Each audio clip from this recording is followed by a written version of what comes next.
The bitter wind howled through the narrow streets of Holbrook, Arizona. As Abigail Blackett pressed her frozen fingers against the locked door of her own home, her heart sinking with each unanswered knock. Her husband Harold's final words before he'd stormed out earlier that evening echoed in her ears, "You'll learn your place." But she never imagined he would actually lock her out in the merciless December cold of 1885. Snow was beginning to fall harder now, the flakes stinging her face like tiny needles. Abigail had fled their home earlier after another of Harold's drunken rages, hoping a few hours' absence might sober him. When she'd returned as darkness fell, she discovered her own home barred against her.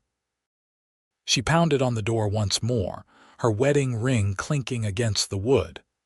"Harold, please," she called, her voice nearly swept away by the rising wind. The windows remained dark, no movement from within. Either he was passed out drunk or deliberately ignoring her pleas.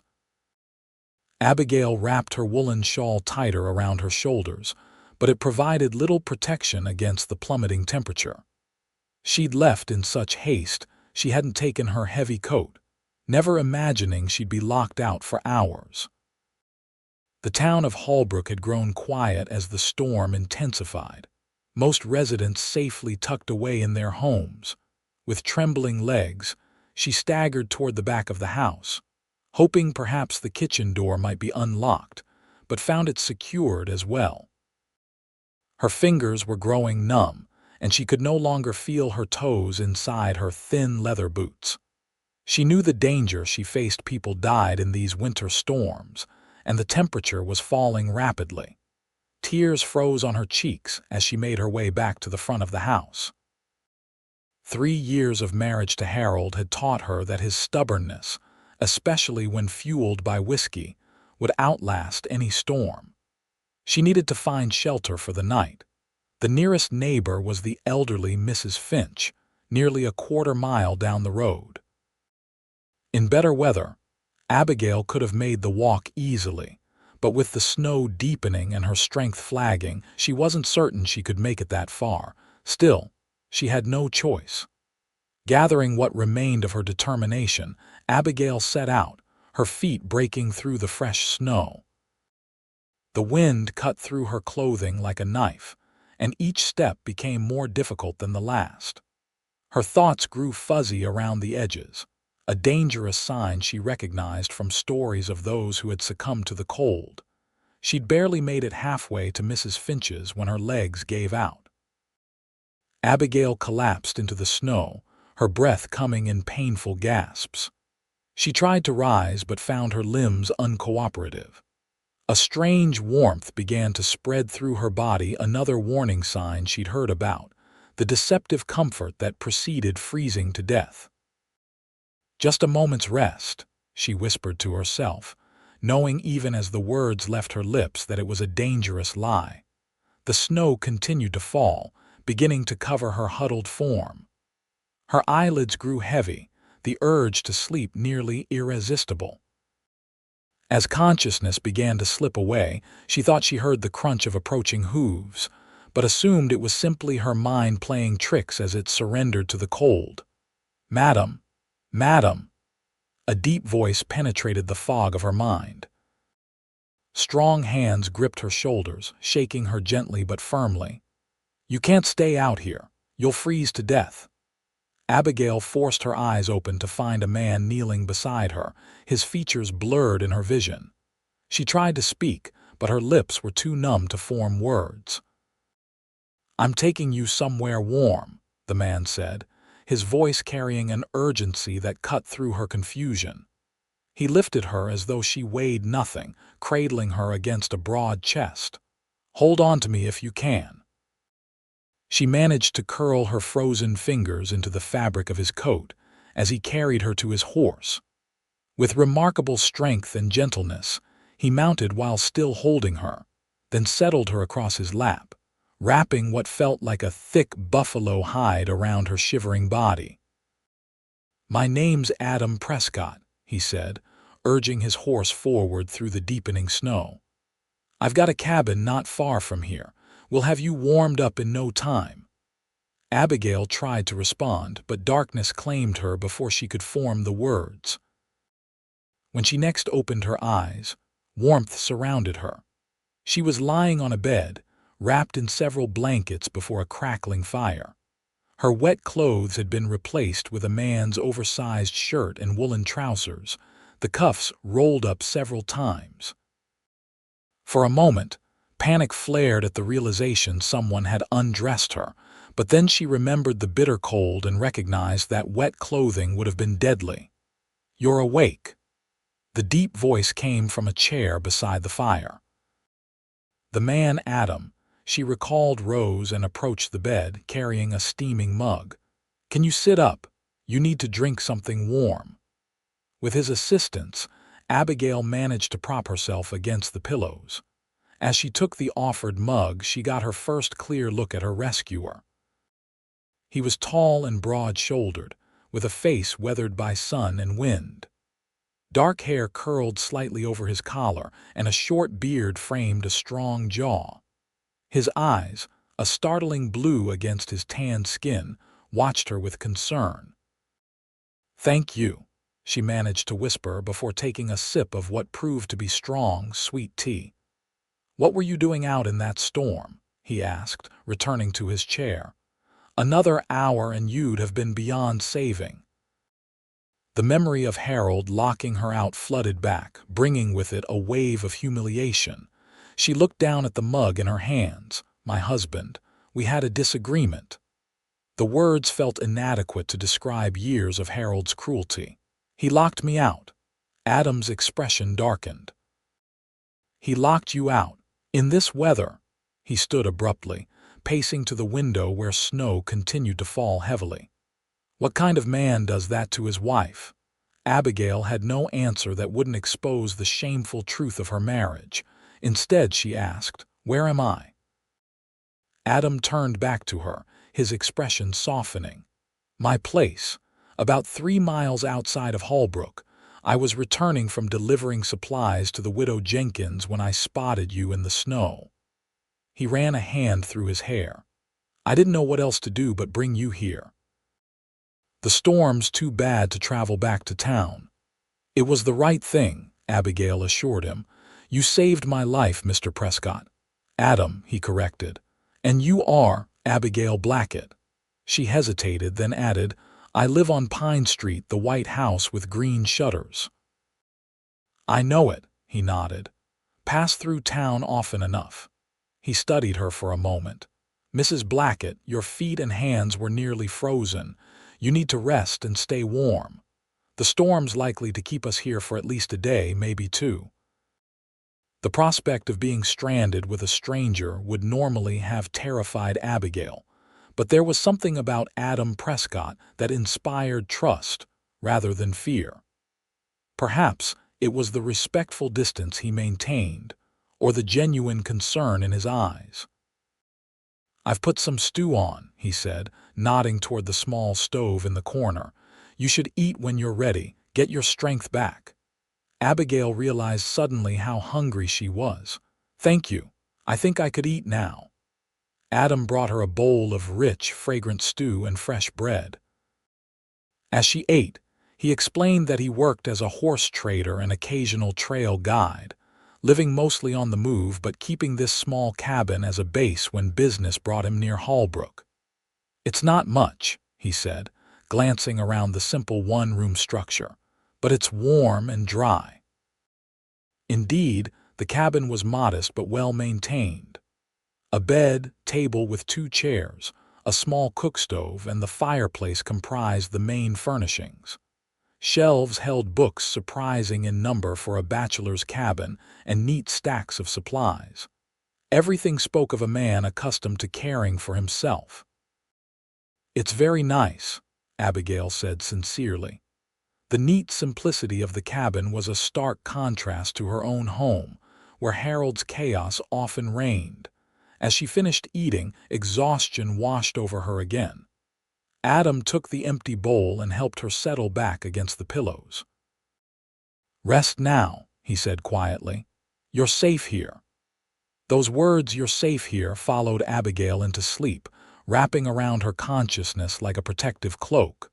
For the first time in years, she slept deeply without fear. The storm raged for 2 more days, trapping them in the small cabin. During that time, Abigail learned more about the quiet cowboy who had saved her life.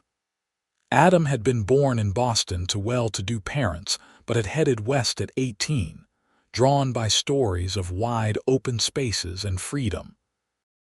He'd worked as a cowhand, a trail guide, and finally found his niche trading horses. "There's something about horses," he told her as they sat before the fire on the second evening. "They don't lie, don't pretend. A horse either trusts you or it doesn't." Abigail found herself sharing bits of her own life growing up, the daughter of a storekeeper in St. Louis, marrying Harold when she was 20 after a whirlwind courtship, moving to Arizona when he claimed there were business opportunities. She carefully avoided mentioning how quickly the charming man she'd married had changed once they were far from her family. On the morning of the third day, the storm finally broke. Sunlight sparkled on the fresh snow, nearly blinding in its brightness. Adam stood at the window, gazing out at the transformed landscape. "Roads should be passable by afternoon," he said. "I can take you back to town then." Abigail felt a curious reluctance at the prospect of returning to her life to Harold. These days in the cabin had been oddly peaceful despite the circumstances. "Thank you," she said, folding the borrowed clothes she'd been wearing. Her own dress and undergarments had been dried and lay waiting.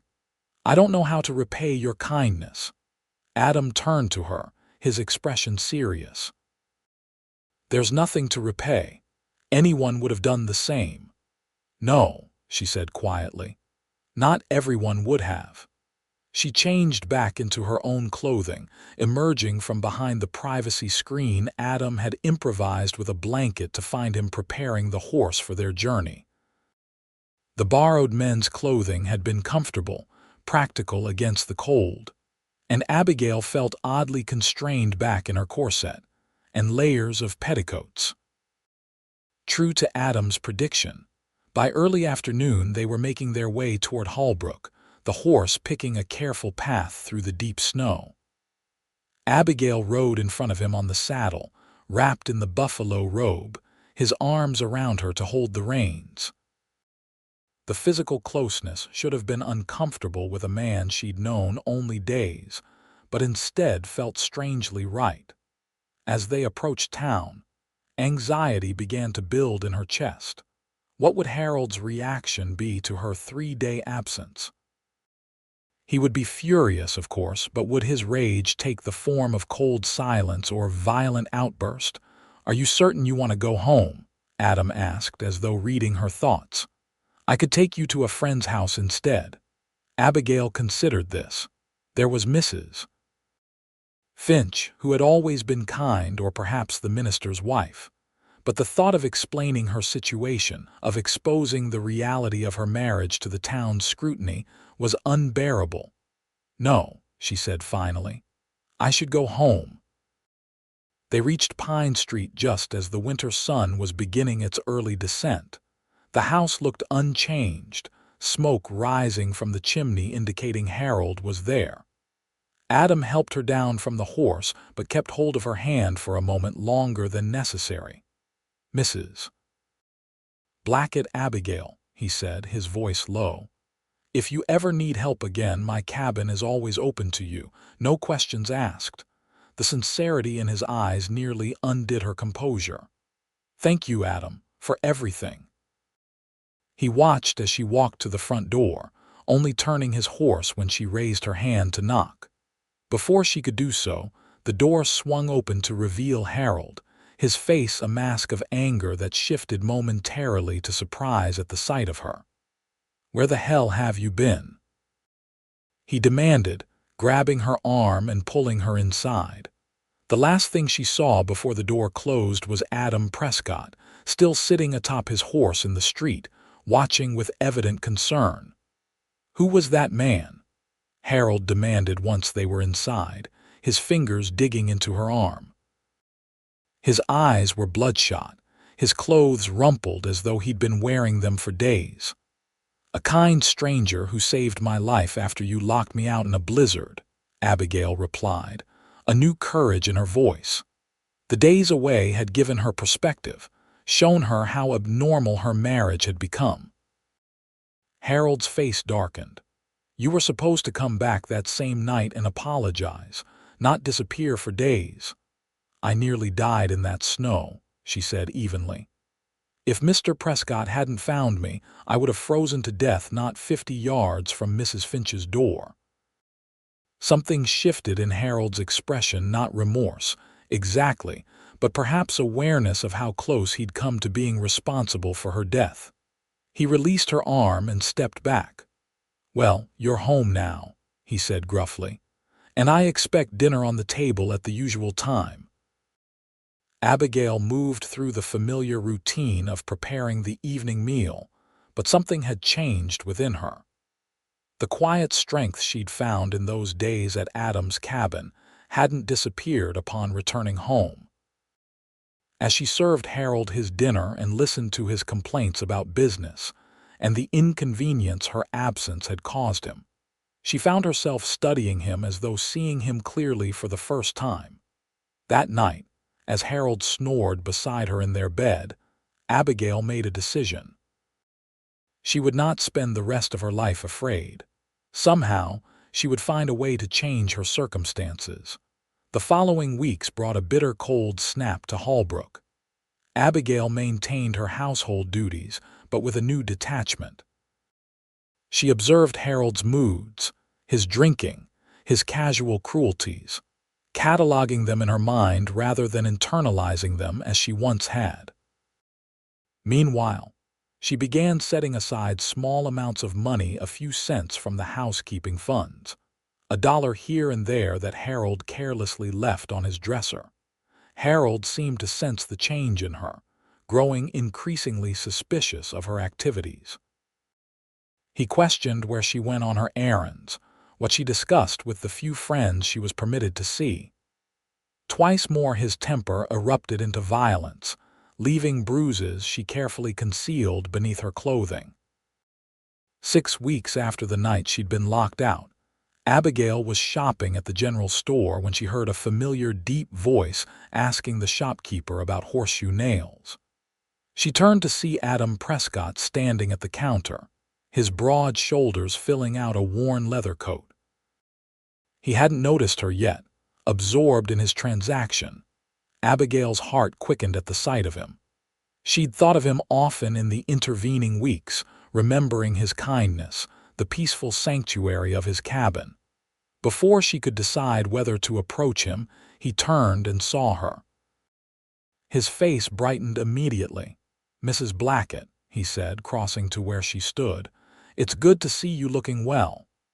"Mr. Prescott," she acknowledged, aware of the shopkeeper's curious gaze. "Thank you again for your help during the storm." "Just glad I was passing by at the right time," he said. His eyes searched hers, and Abigail had the unsettling feeling he could see the bruise on her cheekbone despite the powder she'd applied to hide it. Everything is well with you?" The genuine concern in his voice nearly broke through her carefully maintained composure. "Quite well, thank you," she managed. Adam looked as though he might say more, but the shop door opened, admitting Harold Blackett. Abigail stiffened, and Adam didn't miss her reaction.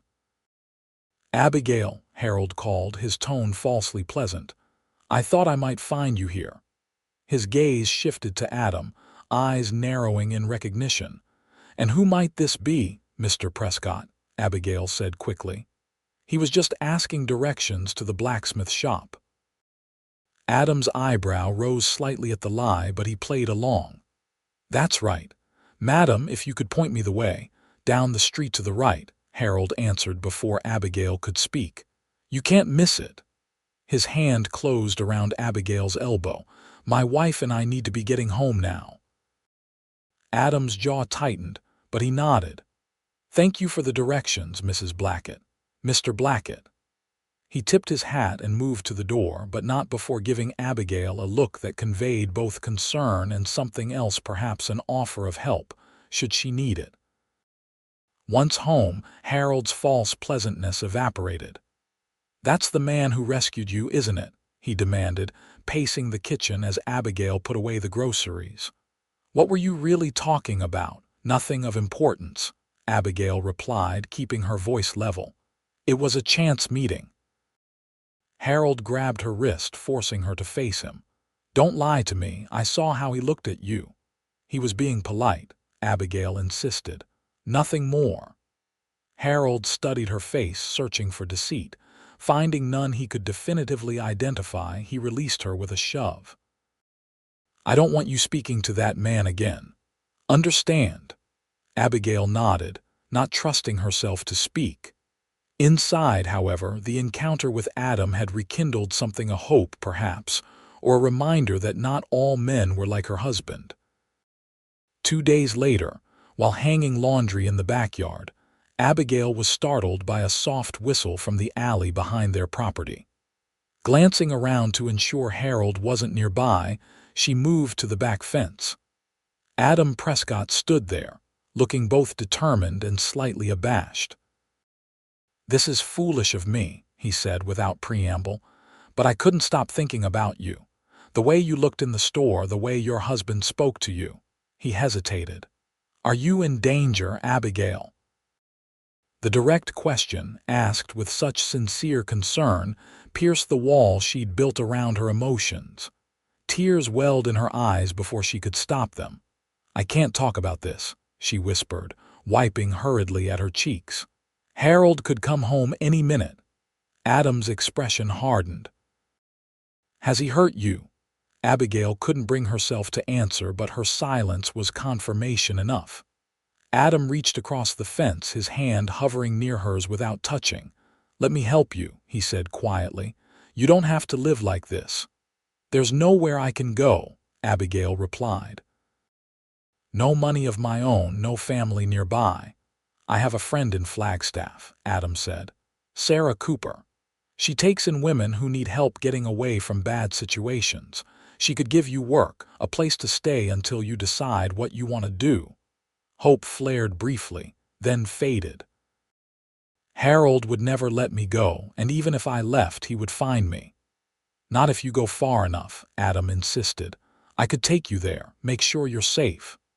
The idea was both terrifying and exhilarating. To leave everything behind, start anew, but the risks were enormous. "I need to think," she said finally. "This isn't a decision I can make standing in my backyard." Adam nodded, understanding in his eyes. "I'll be in town for 3 more days, staying at the Wayfarers Inn. If you decide you want help, send word there." He hesitated, then added, "Whatever you decide, please know that what I saw in those days at my cabin, your strength, your kindness, those things deserve better than this life." With that, he was gone, leaving Abigail standing by the fence, her heart pounding with possibilities and fears. That evening, as Harold drank himself into a stupor in his chair, Abigail considered her options. She had managed to save nearly $15, not enough to start a new life, but perhaps enough to get away. The thought of going to Flagstaff, of accepting Adam's help, filled her with equal parts hope and terror. What if she failed? What if Harold found her? What would people say about a woman who abandoned her husband? But then, what kind of life was she living now? Each day brought new humiliations, new fears. Harold's drinking was worsening, his temper more volatile. It was only a matter of time before his violence escalated beyond slaps and bruises. The next morning, Harold announced he would be traveling to Phoenix on business, leaving on the afternoon train and returning in 2 days. "I expect the house to be spotless when I return," he warned as he packed his valise. "And no visitors while I'm gone. People talk in this town." Abigail murmured her agreement, her mind racing with the unexpected opportunity his absence presented. As soon as his carriage disappeared down the street toward the train station, She began to act. First, she retrieved her hidden savings from beneath a loose floorboard in the pantry. Then she packed a small carpet bag with essential clothing, a photograph of her parents, and the few pieces of jewelry that were truly hers, gifts from her family rather than from Harold. She changed from her house dress into her sturdiest traveling outfit, a wool skirt, high-necked blouse, and practical boots. Looking around the house where she'd spent 3 miserable years, Abigail was surprised to feel no regret at leaving it behind. It had never been a home, merely the setting for her increasing unhappiness. As dusk fell, she wrapped herself in her warmest cloak and left by the back door, locking it behind her. The walk to the Wayfarers' Inn took only 15 minutes, but Abigail's heart pounded the entire way, half expecting Harold to appear and drag her home. But the streets were quiet, most townsfolk already settled in for dinner. At the inn, she hesitated before entering. What if Adam had changed his mind? What if he wasn't there? What if this was all a terrible mistake? Drawing a deep breath, Abigail pushed open the door. The innkeeper, Mr. Collins, looked up in surprise. "Mrs. Blackett, what brings you here this evening?" I'm looking for Mr. Prescott," she said, struggling to keep her voice steady. "Is he here?" Mr. Collins's eyebrows rose slightly. "He's taking his dinner in the back room. Shall I tell him you're asking for him?" "Please." Abigail nodded, clasping her hands tightly to hide their trembling. Moments later, Adam appeared in the doorway to the dining room. His face registered surprise, then understanding as he took in her traveling clothes and the small bag at her feet. "Mrs. Blackett," he said formally for the benefit of the curious innkeeper. "How may I help you?" "I was hoping to speak with you about the matter we discussed previously," Abigail managed. Adam nodded and led her to a quiet corner of the empty parlor, well away from Mr. Collins's prying ears. "You've decided to leave," he said, not a question but a statement. "Yes," Abigail confirmed. "Harold's gone to Phoenix until the day after tomorrow. If I'm going to go, it needs to be now before he returns." Adam studied her face, perhaps searching for any sign of hesitation. Finding none, he nodded decisively. "We'll leave tonight," he said. "The moon is nearly full, so we'll have enough light to travel. We can be halfway to Flagstaff by dawn." The reality of what she was doing suddenly hit Abigail with full force.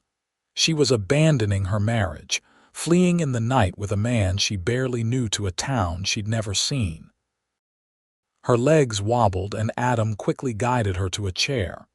"It's not too late to change your mind," he said gently. "This is your decision, Abigail." She closed her eyes briefly, picturing Harold's face contorted with rage, feeling phantom pain from past blows. Then she remembered the peace she'd found in Adam's cabin, the respect with which he'd treated her. "No," she said, opening her eyes. "I'm certain I want to leave." Adam squeezed her hand briefly. "Then let's go. I'll settle my bill and get the horses ready." Within half an hour they were riding out of Holbrook. Abigail again positioned in front of Adam on his sturdy horse, a pack horse trailing behind them carrying Adam's gear. The night was cold but clear, the nearly full moon casting a silvery glow over the landscape.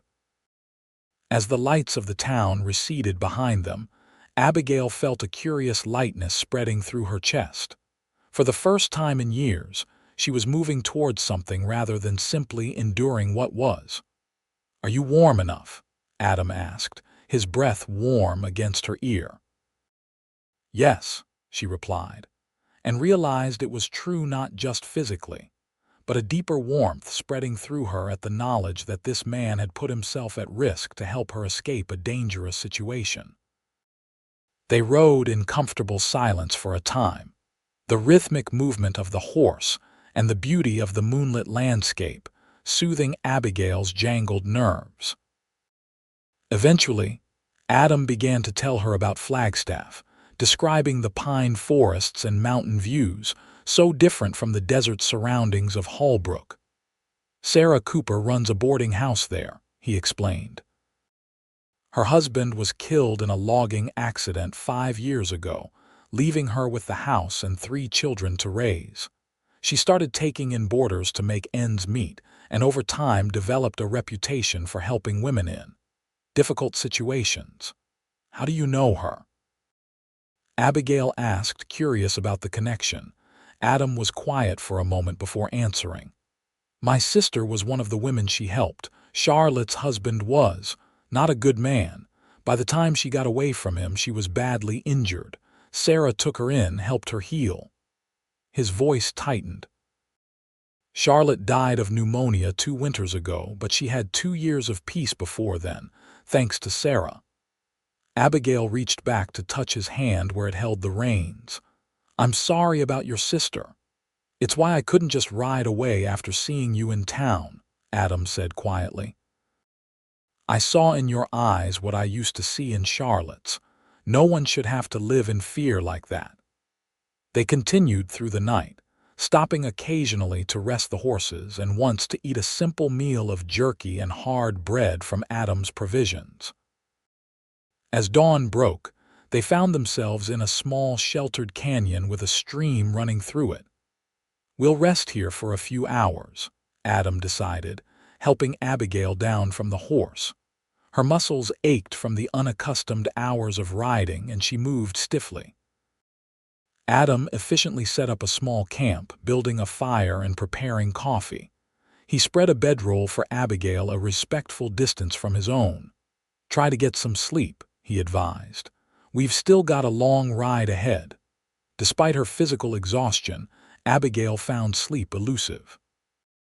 Her mind kept returning to Harold, imagining his fury when he returned to find her gone. Would he come after her? Would he tell people she'd run off with another man, destroying her reputation? You're thinking too hard, Adam observed from where he sat by the fire. I can practically hear the wheels turning. Abigail sat up, giving up on sleep. I'm wondering if I've made a terrible mistake. Adam poured her a cup of coffee and brought it over. Having second thoughts is natural, but ask yourself this: if you stayed, would anything have changed? No, she admitted after a moment. It would have gotten worse, not better. Then you made the right choice, Adam said simply. The path forward won't be easy, but at least it's a path you're choosing for yourself. They rested for 3 hours before continuing their journey. The terrain grew more mountainous, pine trees replacing the desert scrub of Holbrook. By late afternoon, they crested a hill, and Abigail got her first glimpse of Flagstaff spread out below them, a growing settlement nestled against the San Francisco peaks. It's beautiful, she breathed, taking in the pine-covered landscape so different from what she was accustomed to. It's a good place for new beginnings, Adam replied. They reached the town as dusk was falling. Adam led them directly to a large 2-story house on a quiet side street. Warm light glowed from the windows, and smoke curled from the chimney. A sign by the gate read, Cooper Boarding House. Before they could dismount, the front door opened and a woman stepped onto the porch, tall and straight-backed, with steel-gray hair pulled into a practical bun. She watched their approach with keen eyes that missed nothing. Adam Prescott, she called as they reached the gate. It's been too long. Sarah, Adam greeted her warmly as he helped Abigail down. I've brought someone who could use your help. Sarah Cooper's assessing gaze moved to Abigail, taking in her travel-worn appearance and the tension evident in her posture. Whatever she saw seemed to satisfy her, for she nodded and gestured toward the house. Come in, both of you. Supper's nearly ready, and you look like you could use a hot meal and a warm bed. The interior of the boarding house was tidy and comfortable, with simple but well-made furnishings.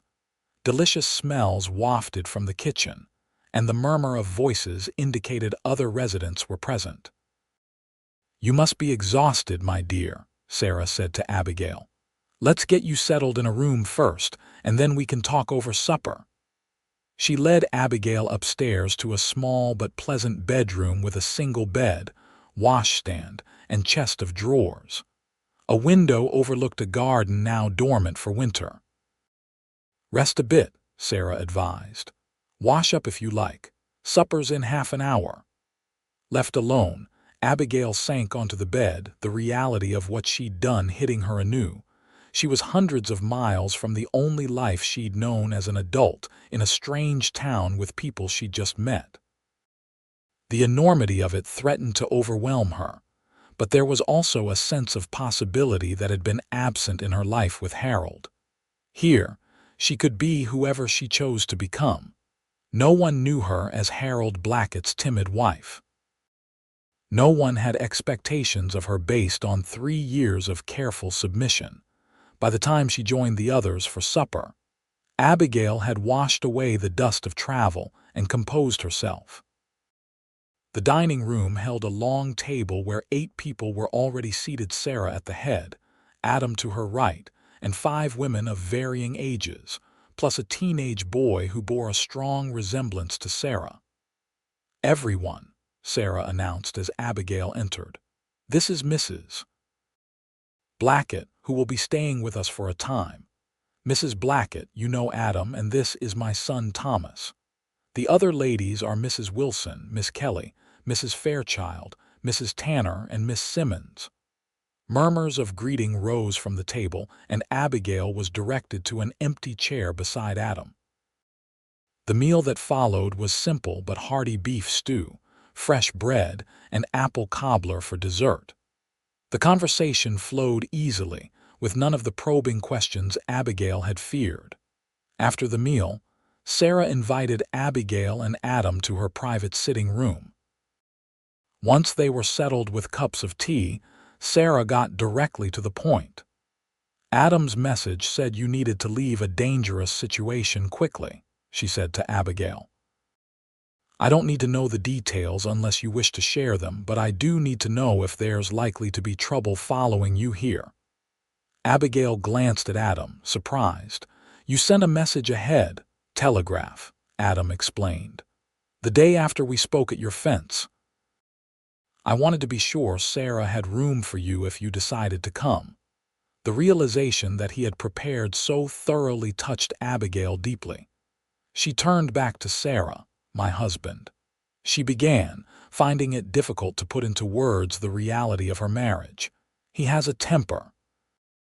It's been getting worse. When he discovers I've gone, he'll be furious." "Will he come looking for you?" Sarah asked directly. "I don't know," Abigail admitted. "He's very concerned with appearances. He might prefer to tell people I've run off rather than admit he couldn't control his wife.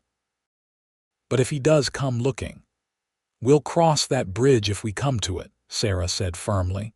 "For now, you're safe here. No one will enter this house without my permission, I can promise you that." The certainty in her voice was reassuring. This was clearly a woman accustomed to protecting those under her care. "Now," Sarah continued, "we need to discuss practical matters. I assume you'll need work." Abigail nodded. "I don't have much money, and I want to pay my way." "That's admirable," Sarah approved. "As it happens, I could use help running this place. Cooking, cleaning, mending, the usual household tasks. In exchange, I can offer room and board plus a small wage. Would that suit you?" "Yes," Abigail said gratefully. "I'm a good cook, and my mother taught me fine needlework." "Excellent. You can start tomorrow." Sarah rose, signaling the end of the discussion. "You must be tired after your journey. Get some rest and we'll talk more in the morning." After Sarah left them, Adam turned to Abigail with a questioning look. "Will you be all right here?" "Yes," she said with more confidence than she'd felt since leaving Hallbrook. "Sarah seems formidable," Adam chuckled. "That she is. No one crosses Sarah Cooper twice." His expression grew serious. "I'll need to head back tomorrow. I have business commitments I can't ignore for long." Disappointment flooded Abigail at the thought of his departure, stronger than she had expected. In the short time she'd known him, Adam had become a fixed point in her shifting world, someone she could trust without reservation. "Of course," she said, trying to keep her voice even. "You've already done more than enough, risking so much to help me." Adam leaned forward, his blue eyes intent on hers. "Abigail, I want you to know that my help came with no expectations. You owe me nothing." "I know that," she said softly. "That's part of what makes your help so valuable." It was freely given. He reached out, briefly touching her hand. "I travel through Flagstaff regularly. With your permission, I'd like to call on you when I'm in town. As a friend," he added quickly. "I'd like that," Abigail replied, a warm feeling spreading through her chest. The following morning, Abigail rose early, determined to begin earning her keep immediately. She found Sarah in the kitchen, already preparing breakfast for the boarders. "Good morning," Sarah greeted her. "Did you sleep well?" "Better than I have in years," Abigail admitted. "How can I help with breakfast?" Sarah set her to work slicing bread and frying bacon. As they worked side by side, Sarah explained the daily routine of the boarding house and Abigail's responsibilities. By the time the other residents began filtering into the dining room for breakfast, Abigail felt as though she'd been working in this kitchen for weeks rather than hours. Adam joined them for the meal, his packed saddlebags indicating his imminent departure. He ate quickly, then rose to leave. Abigail followed him to the front porch. "Thank you," she said simply, knowing no words could adequately express her gratitude. "Take care of yourself, Abigail," he replied. "Remember, you're stronger than you know."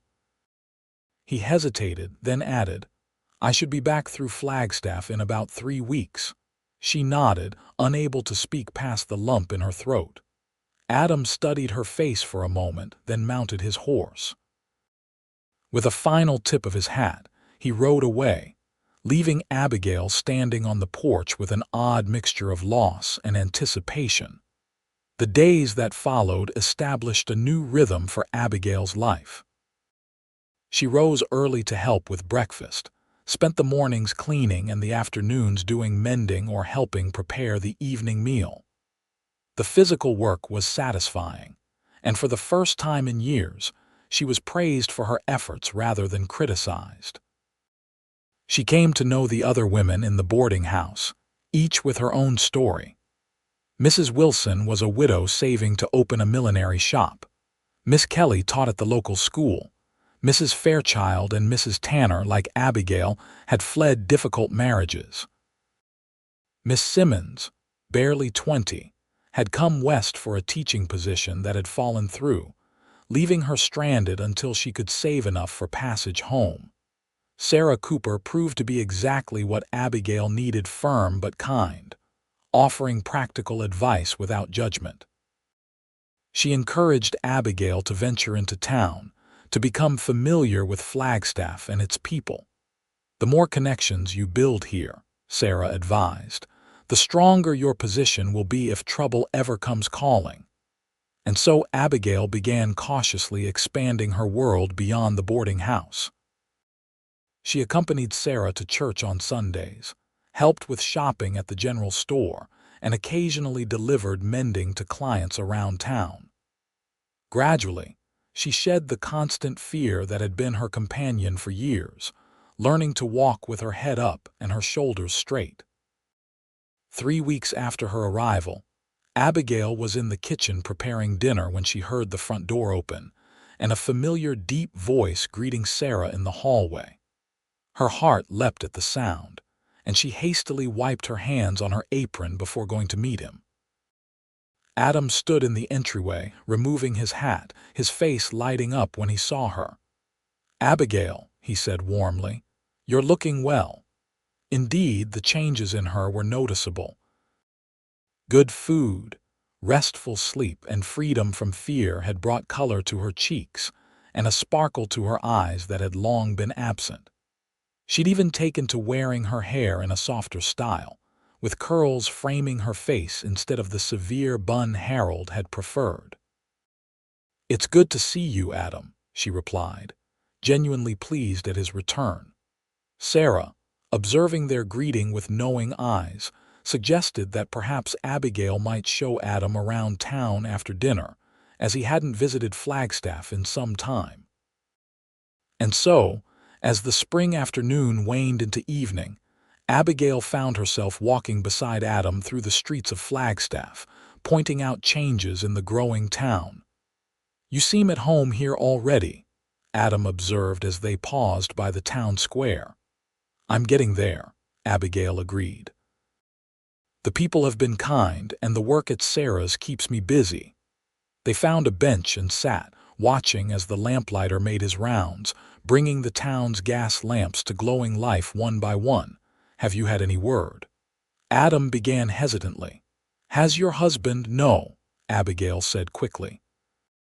"Nothing, and I haven't written to anyone in Holbrook who might tell him where I am." Adam nodded, relief evident in his posture. "That's good. The more time that passes, the less likely he'll come looking." They sat in companionable silence for a time, the spring evening wrapping around them like a gentle cloak. Abigail found herself studying Adam's profile, appreciating the strong line of his jaw, the quiet confidence he exuded. "Thank you for coming back," she said softly. "It means a great deal to me." Adam turned to her, his eyes warm in the lamplight. "I meant what I said about wanting to call on you when I'm in town. These past weeks, I've found myself thinking of you often, wondering how you were faring." The admission sent a flutter through Abigail's chest. "I've thought of you too," she confessed. "Remembered how kind you were that night in the snow, how you never asked anything of me in return for your help."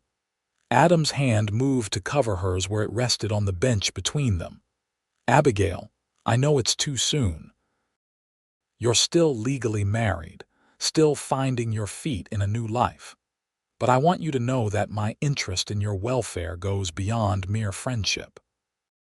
Abigail felt a rush of conflicting emotions, pleasure at his words, fear at the complications they represented, and lingering guilt over the marriage vows she had broken by fleeing. "Adam, you don't need to say anything now," he interrupted gently. "Just know that when you're ready, if you're ever ready, I'll be here." The simplicity of the offer, the lack of pressure, touched Abigail deeply. In that moment, she realized how different Adam Prescott was from any man she'd ever known, not just from Harold with his demands and cruelties, but from her father with his rigid expectations, and even from the young men who had courted her before Harold, all seeking something from her rather than offering themselves. "Thank you," she whispered, turning her hand beneath his so their palms met. They walked back to the boarding house in comfortable silence, a new understanding between them that required no words. At the door, Adam took both her hands in his. "I'll be back in Flagstaff in 2 weeks," he said. "May I call on you again?" "I'd like that very much," Abigail replied, a warmth spreading through her at the prospect. Adam's visit marked the beginning of a new chapter. True to his word, he returned to Flagstaff every 2 or 3 weeks, always staying at Sarah's boarding house for a few days before continuing on his horse trading routes. Each visit strengthened the bond between them, as they shared stories of their pasts, hopes for their futures, and the small daily events that make up a life. Spring bloomed into summer, and Abigail's position at the boarding house evolved. Sarah began teaching her the business side of running the establishment, keeping accounts, ordering supplies, handling difficult boarders. The older woman had clearly marked Abigail as someone with potential beyond domestic service. "You have a good head for figures," Sarah observed one evening as they reviewed the monthly accounts. "And a way with people. You could run a place like this yourself someday." The idea planted a seed in Abigail's mind, the possibility of true independence, of building something that was entirely her own. Meanwhile, her relationship with Adam deepened. Their walks around town became a regular occurrence during his visits, and occasionally they rode out into the pine forests surrounding Flagstaff for picnic lunches. Always, Adam was respectful, never pressing for more than Abigail was ready to give. One warm August evening, they sat on the boarding house's back porch after the other residents had retired, watching fireflies dance in Sarah's garden. The conversation had turned to Adam's plans for the future. "I've been thinking of settling down," he admitted, his voice thoughtful in the darkness. "The constant travel was exciting when I was younger, but lately I've found myself wanting something more permanent." "What would you do?" Abigail asked. "If not horse trading?" "I've been looking at a piece of land outside town," Adam replied. "Good water, good grazing. Could make a fine horse ranch, breeding and training, not just trading, a place to put down roots." Abigail could hear in his voice how much the idea meant to him. "It sounds wonderful." Adam turned to her, his face serious in the soft glow spilling from the house windows. "Abigail, there's something I need to tell you. I received word in town today, a letter forwarded from Holbrook." Abigail's heart skipped. "About Harold?" Adam nodded. "He's been looking for you. Made inquiries as far as Prescott and Winslow. But there's more." He took her hand. "He's filed for divorce on grounds of abandonment." Abigail sat very still, absorbing the news. Divorce carried a stigma, would mark her in the eyes of society. Yet it also meant freedom, legal freedom from the man who had made her life a misery. "How do you feel about that?" Adam asked gently. Relieved, Abigail realized, the word emerging with surprising certainty. "And hopeful." She squeezed his hand. "It means I can truly start over, doesn't it?" "Yes," Adam agreed. "Once it's finalized, you'll be free to make whatever choices you want for your future." The implication hung in the air between them, unspoken but clear. When Abigail was legally free, there would be no barrier to their relationship becoming something more. The divorce proceedings moved with surprising speed, perhaps because Harold was eager to be rid of the embarrassment of a wife who had fled. By late October, Abigail received official notification that she was no longer Mrs. Harold Blackett. She was simply Abigail Bryson, once more the name she'd been born with. The person she'd been before marriage had reshaped her into someone she barely recognized. Adam was in Santa Fe when the papers arrived, not due back in Flagstaff for another week. Abigail found herself growing increasingly anxious for his return, rehearsing in her mind what she would say to him now that this barrier was removed. When he finally rode into town, it was during an early winter storm, snow swirling around him as he dismounted in front of the boarding house. Abigail, who had been watching from the window, met him at the door. "You're half frozen," she scolded, pulling him inside. "What were you thinking, traveling in this weather?" Adam grinned, shaking snow from his hat. "I was thinking I'd been away from Flagstaff too long already." His eyes held hers, and Abigail felt warmth spread through her despite the cold air he'd brought in with him. "Well, you're here now. Come warm up by the fire and I'll make you some hot coffee."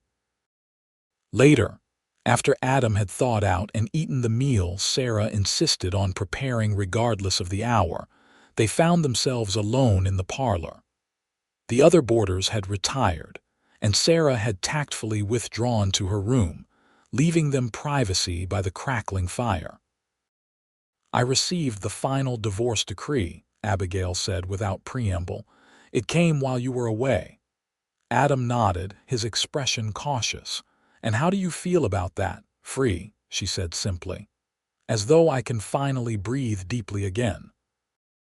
Adam moved to sit beside her on the sofa, taking her hands in his. "Abigail, I've been thinking about what I want to say to you for months now, rehearsing it on the trail, getting it just right." He gave a rueful laugh. "And now that the moment's here, all those carefully planned words have deserted me." Abigail smiled, squeezing his hands encouragingly. "Say what's in your heart, Adam. That's all I've ever wanted from you." He took a deep breath. "When I found you in the snow that night, something changed for me. I'd been drifting for years, content with my solitary life.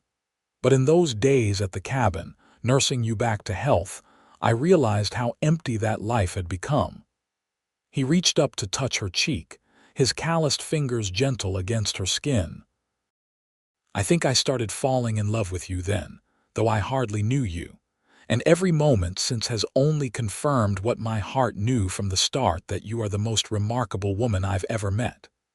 Tears welled in Abigail's eyes, but they were tears of joy rather than sorrow. "Oh, Adam, I know it's soon," he continued quickly. "You've only just won your freedom. If you need time, I understand. But I want you to know that whenever you're ready, I want to build a life with you. That ranch I told you about, I bought it last month. It's still raw land, but with work, it could be something special. A true home." Abigail's heart swelled at the vulnerability in his expression, the earnest hope in his eyes. This good, honorable man who had rescued her not just from the storm but from a life of fear and subjugation was offering her a future built on mutual respect and love. "Adam Prescott," she said, her voice steady despite the tears on her cheeks. "I don't need time. These past months have shown me exactly who you are, the kind of man who saves a stranger in a snowstorm, who risks his reputation to help a woman escape a dangerous marriage, who courts her with patience and respect while she heals from old wounds." She placed her hand against his heart, feeling its strong, steady beat beneath her palm. "I love you, and nothing would make me happier than building that ranch, that home with you." The joy that spread across Adam's face was like sunrise breaking over the mountains. He gathered her into his arms, holding her as though she were the most precious thing in the world. When he kissed her, it was with a tenderness that spoke of reverence and promise. "I love you, Abigail," he whispered against her lips. "And I swear I will spend every day of my life making sure you never regret choosing me." They were married 2 weeks later in a simple ceremony at Flagstaff's small church. Sarah Cooper stood as Abigail's witness, and a fellow horse trader named Michael stood for Adam. Abigail wore a dress of deep blue silk that Sarah had insisted on purchasing as a wedding gift, saying a bride deserved something special regardless of the simplicity of the ceremony. Winter settled over northern Arizona as they began work on the ranch. The main house was a sturdy log cabin that Adam had built the previous summer, anticipating his eventual settlement. It was simple but well constructed, with a stone fireplace, 2 bedrooms and windows that caught the morning light. Together, they made it a home. Abigail sewed curtains and quilts, arranged furniture purchased secondhand in town, and planted hardy winter herbs in boxes on the windowsills. Adam built shelves and cabinets, repaired the roof where winter storms had damaged it, and worked on the barn where he planned to stable his breeding stock come spring. Their first Christmas together, they hosted Sarah and her son Thomas, along with 2 of the women from the boarding house who had no family nearby.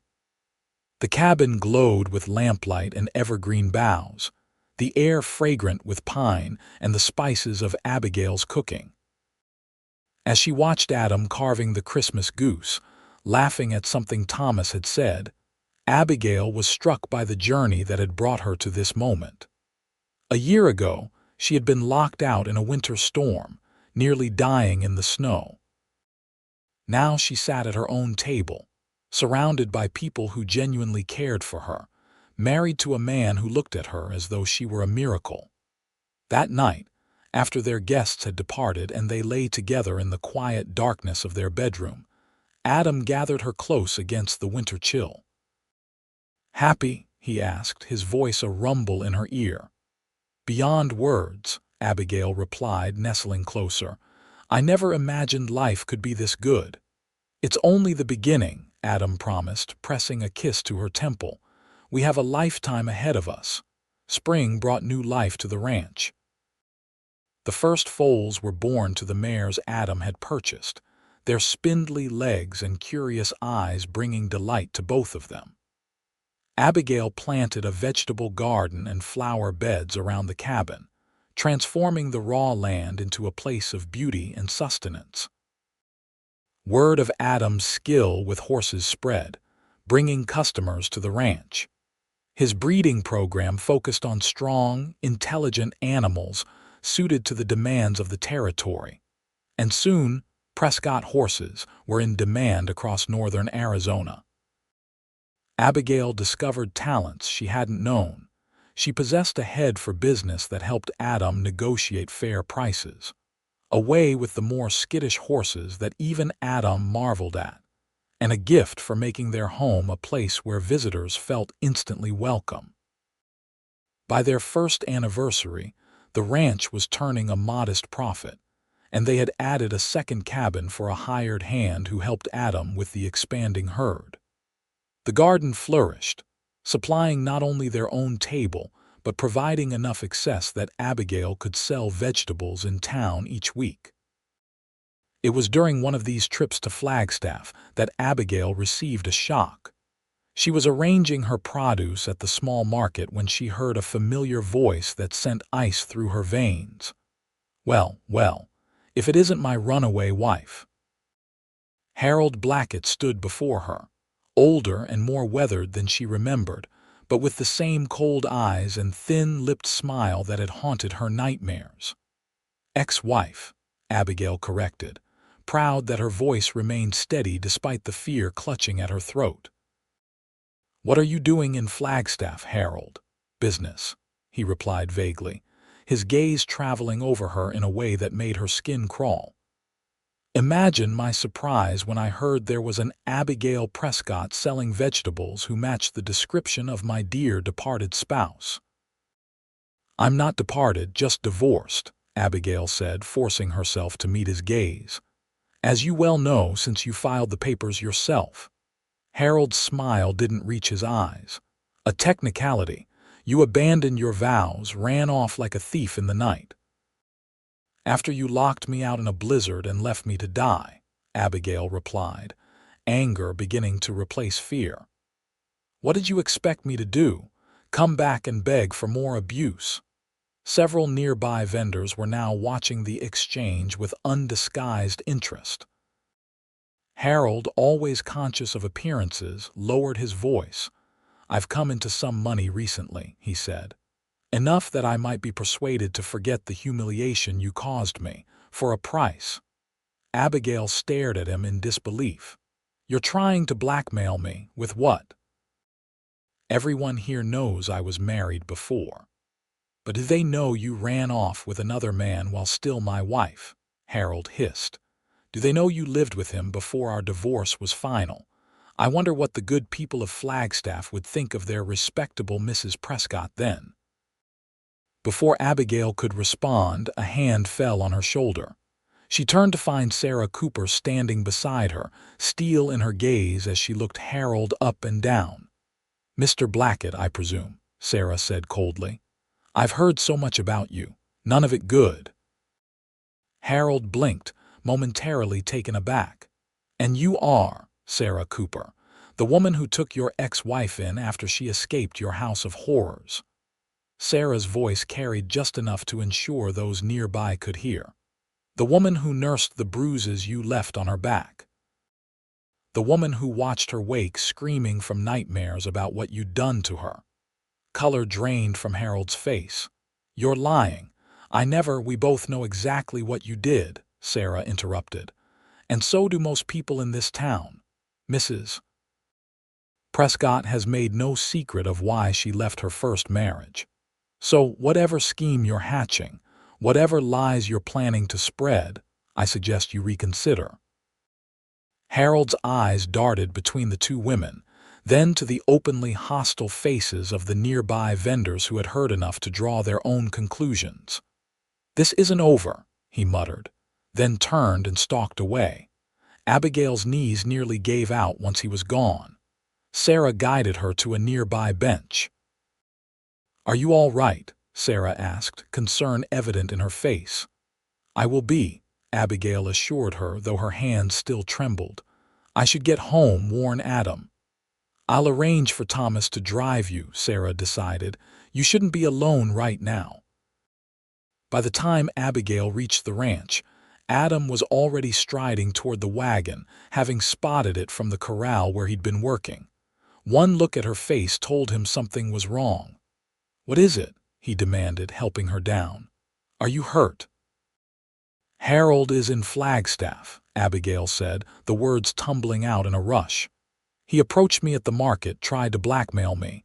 Sarah intervened, but he threatened that it wasn't over." Adam's expression darkened dangerously. "Did he touch you?" "No, nothing like that. He just threatened to spread rumors about us. Implied I'd been unfaithful during our marriage." Adam's jaw tightened. "Wait here," he said, turning toward the barn. "Adam, no." Abigail caught his arm. "Violence won't solve this. It will only give him more ammunition." Adam hesitated, clearly torn between the desire to protect her and the recognition of the wisdom in her words. "Let me handle this," Abigail pleaded. "I'm not the same frightened woman who fled Hallbrook. I won't let him intimidate me again." Adam searched her face, then nodded slowly. "All right. But I'm coming with you to town tomorrow. We'll face him together." That evening, as they prepared for bed, Abigail found herself unusually quiet, her mind replaying the confrontation with Harold over and over. "What are you thinking?" Adam asked, coming to stand behind her as she brushed her hair at the dressing table. "That I'm not afraid of him anymore," Abigail realized aloud.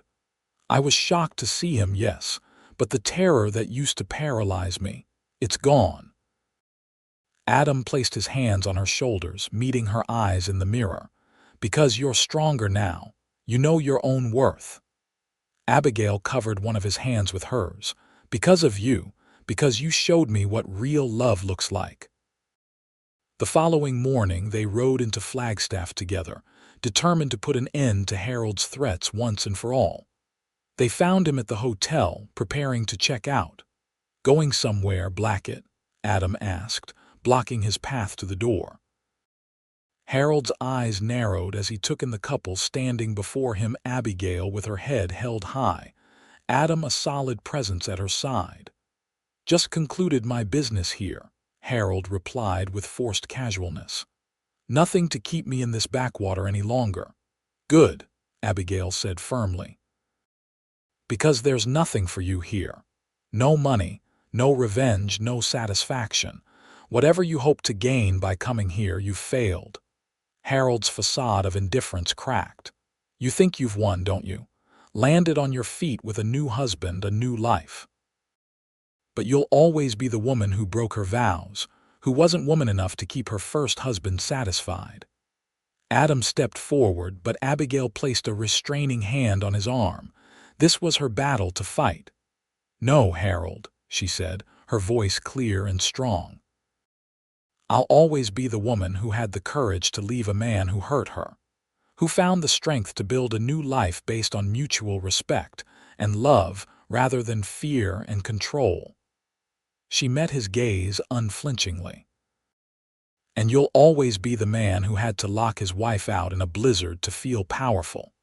For a moment, something like genuine emotion flickered across Harold's face, perhaps recognition of the truth in her words, or even regret for what might have been. Then his expression hardened once more. "Keep your pitiful life," he spat. "It's nothing to me now."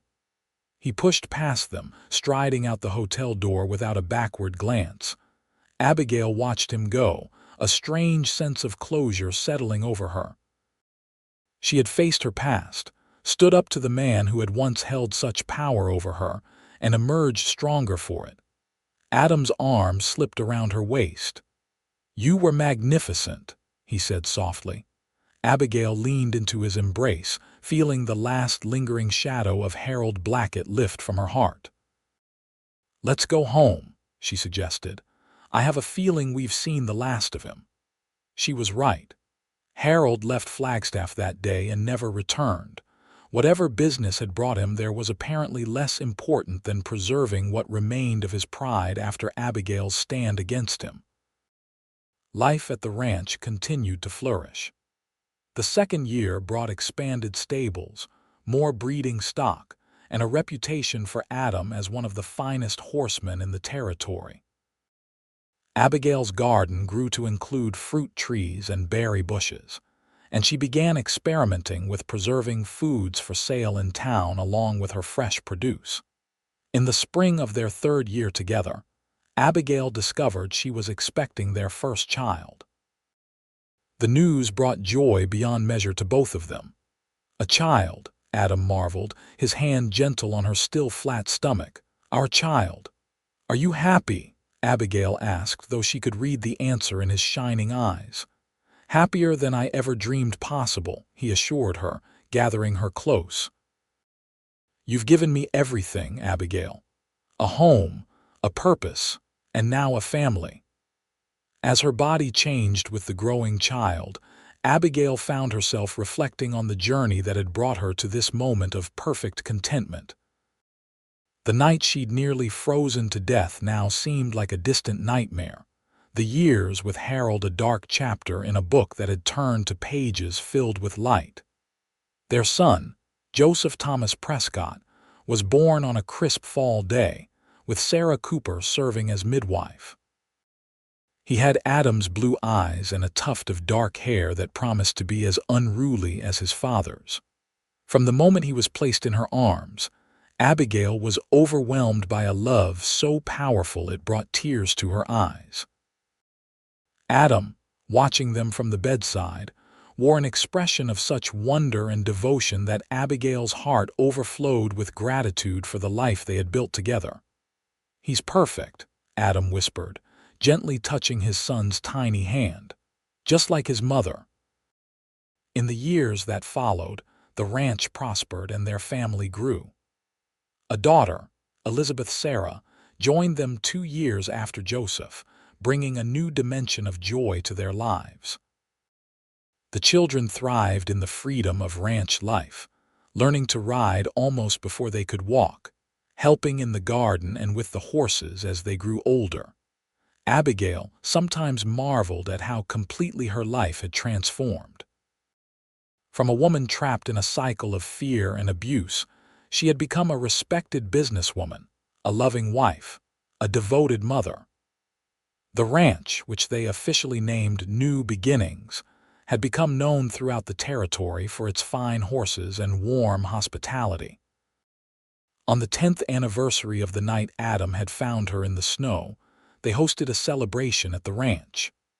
Sarah Cooper was there, still running her boarding house but now with the help of her daughter-in-law, as Thomas had married the previous year. Friends from Flagstaff and neighboring ranches filled the expanded main house, which had been rebuilt and enlarged as the family and business grew. After the guests had departed and the children were tucked into bed, Adam and Abigail stood on the porch, looking out at the ranch bathed in moonlight. Snow was falling gently, reminiscent of the night that had brought them together. "Do you ever wonder," Adam asked, his arm warm around her waist, "what would have happened if I hadn't been riding that particular road on that particular night?" Abigail leaned her head against his shoulder, contemplating the question. "I believe we were meant to find each other," she said finally. "That somehow our paths would have crossed eventually." Adam pressed a kiss to her temple. "I'm grateful it happened when it did. I can't imagine my life without you, without our children, without this place we've built together." "Nor can I," Abigail agreed, turning in his arms to face him.